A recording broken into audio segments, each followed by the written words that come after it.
Inilah 5 sifat Nabi Muhammad SAW yang patut ditiru. Yang pertama adalah sidik atau jujur. Kejujuran Nabi Muhammad SAW tercermin dalam perilakunya sehari-hari, sejak kecil hingga dewasa. Beliau selalu berkata, jujur dan mustahil berbohong.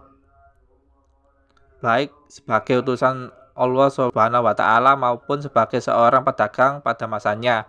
Setiap perkataan Nabi Muhammad SAW tidak pernah mengandung kebohongan sedikit pun.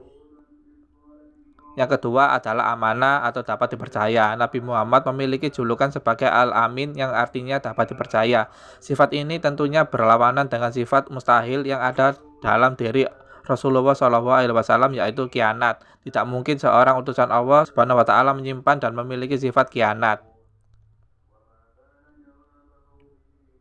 Yang ketiga adalah tabligh atau menyampaikan. Selama hayatnya, Nabi Muhammad SAW terus melakukan dakwah, menyiarkan agama Islam dan menyampaikan firman-firman Allah Subhanahu wa Ta'ala yang akhirnya terkumpul menjadi Al-Qur'an, pedoman bagi seluruh umat muslim. Yang keempat adalah fatona atau cerdas. Kisah Nabi Muhammad SAW di usia dewasa melakukan pekerjaannya seperti berbisnis atau berdagang dengan cara-cara yang cerdas.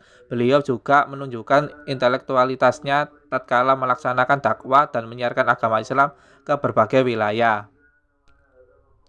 Meskipun beliau menggunakan kecerdasannya untuk berdakwah, beliau tidak pernah merasa lebih pintar dari siapapun. Beliau tetap rendah hati dan menggunakan kecerdasannya untuk melakukan banyak hal-hal yang membawa kebaikan. Yang kelima adalah tawadhu atau rendah hati. Sifat mulia ini tercermin dalam kehidupan sehari-hari Nabi Muhammad SAW yang tidak pernah menyombongkan diri meskipun beliau merupakan utusan Allah Subhanahu wa Ta'ala. Beliau juga selalu bersikap rendah hati pada siapapun tanpa memandang status sosialnya. Ketika menghadapi cobaan hidup pun, Nabi Muhammad tetap menunjukkan dirinya yang rendah hati dan selalu ikhlas menjalaninya.